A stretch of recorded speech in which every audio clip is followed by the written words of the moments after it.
Okay, so let's talk about this all-important subject. This is from the right-hander's perspective, how to keep the lead arm or the left arm for the right-handed golfer straight. Very, very important subject. And we're going to talk particularly in this video about the backswing. We're not going to deal with impact so much.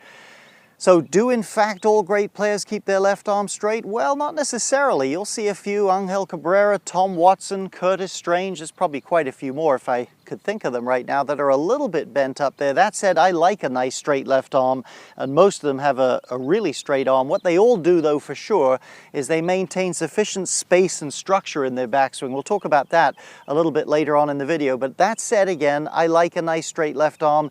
Talk about why it's so important. Let's have a very brief look at a couple of great players that do it a little differently so you'll get a sense of this. Then we'll get back and we'll really flesh this thing out. Okay, Ernie Els there on the right, Tom Watson on the left. Obviously fabulous, fabulous players. Tom Watson, not the straightest left arm you've ever seen. Ernie Els, fabulous looking.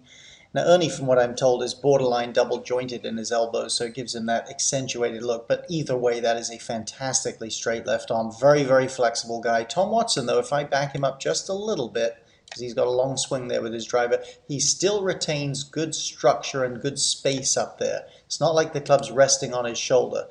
So I like that Ernie Els look there. Let's see how we go about it.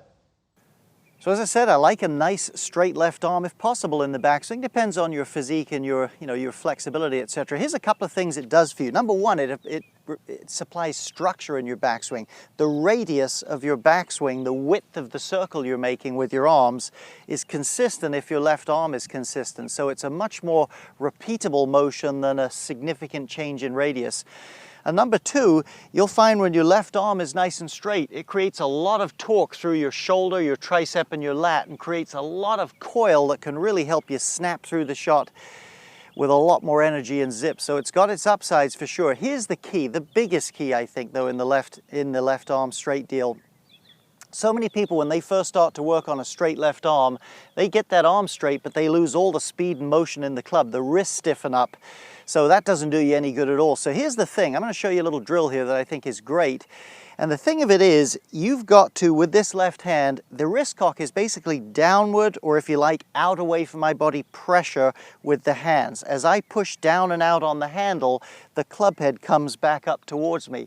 So you can kind of get both things working that way. The structure increases in the left arm, but you do it with mobility in the wrists. I love this little split hand drill. Let me show you a close-up of how to set up for it, then I'll show you the drill. So I'm going to take my left hand as per normal. Near the end of the handle, I'm going to get my right hand about half off the grip. Some of my fingers on the metal, some on the rubber there, and this gets me ready to do the split hand drill. Okay, so here we are with the drill. Now this split hand setup helps me accentuate the fact of pushing out with the left hand and sort of pulling back with the right hand, and really sharpens that angle. And I can feel a real, not only straightening of the left arm, but a real stretch there through my tricep and left shoulder. It is a wonderful drill, and I would just practice that at home. I wouldn't begin from a complete setup. I'd begin from out here and just practice that feeling like that. Now let me say, although in that drill you're pulling that right hand back a little bit to accentuate this, the real role of the right hand is actually to do something very similar to the left, and that is to put pressure on the handle. So once you've done this a few times, I'd slide that right hand down against the left thumb, and again, I'm feeling the butt of that left hand push against that left thumb, and after a little while I can just practice this and practice that hinge, and I really start to feel the structure, and I really start to feel a consistent width. It's something you can practice at home. It's an easy thing to do.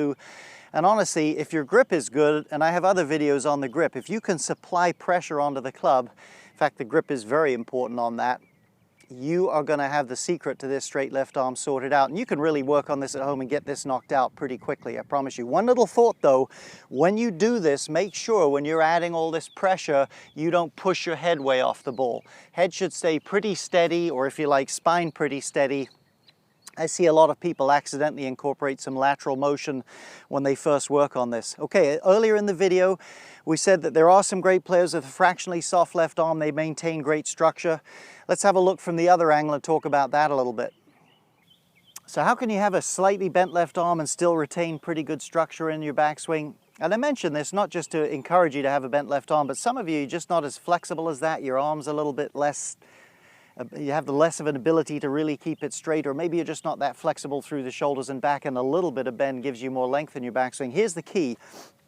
You've got to keep your forearms and elbows reasonably close together. If they get significantly wider in the backswing and spread, that facilitates your hands getting close to you and gives you a loss of width. So Tom Watson, when he gets up there, his arm might be slightly bent, but his elbows, his forearms are pretty firmly together, about like they were at address, about the same width. And if you can do that, even if you're not super flexible and you can't get this Ernie Els look in the left arm, you can retain good structure up there, and hopefully that'll give you the consistency you're looking for.